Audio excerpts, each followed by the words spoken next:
Dạ ta lái ta xinh à. Em để đâu con sáu vào chưa hết. Con chỉ là con cái túi nhưng có để lại để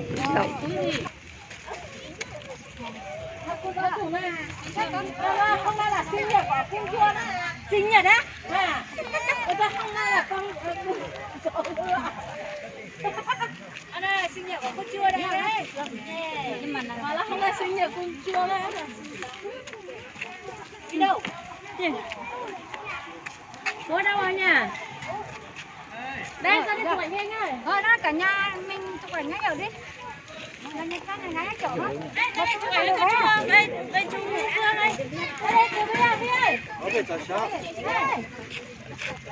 nó có cả nhà đi cả nhà chụp ảnh ngay chỗ đi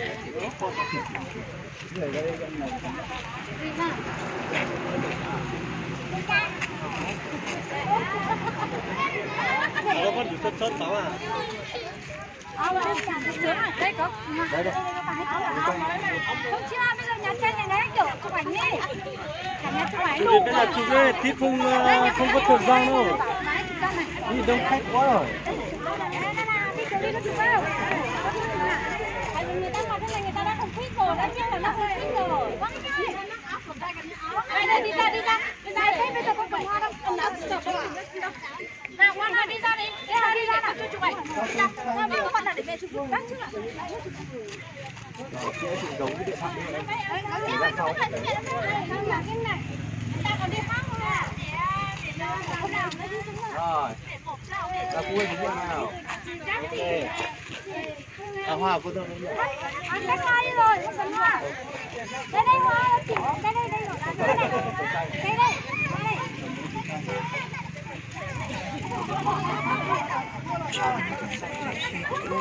Rồi, ok, hai chị nhìn đây nhá. 2, 3 này, 2, 3 này, cái nữa nhá. Cái này. Nhau cái xem nào, nhau cái. Rồi. Cầm tay cái. Rồi.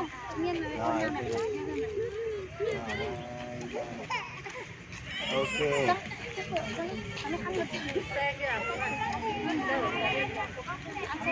Rồi ai chụp các kiểu này vào thôi. Ai chụp các chụp anh đấy vào.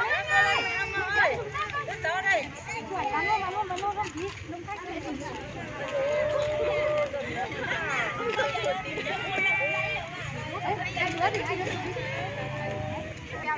Rồi.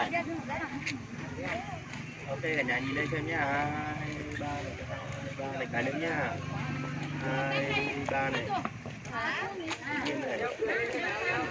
Ok. Ôi.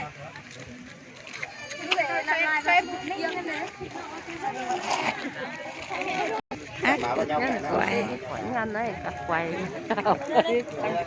sao một đầy chứ ok mà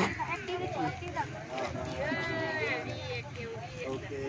Rồi, hai biết kêu biết nào. đây nào chú rể vào đây Chú Vương ơi, nhanh lên. nhà bác chụp ảnh cái nhá mà đi nhà bác chụp ảnh xong rồi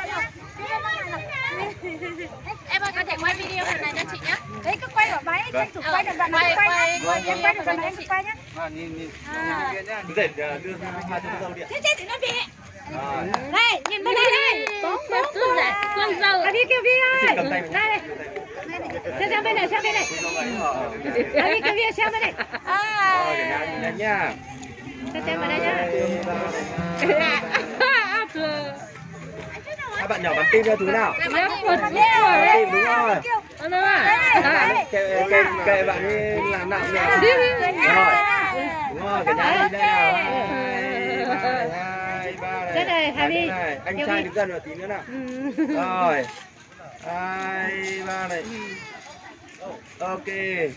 Nào, cô cho với Hà Vi kiểu biết nào. Cô cho Hà Vi kiểu biết. Thế là cầm thôi em, cầm thôi em. Không một bên nha. Đi chỉ cho. Em đi ra để em hai đứa. Không lấy nữa à? Trời ơi.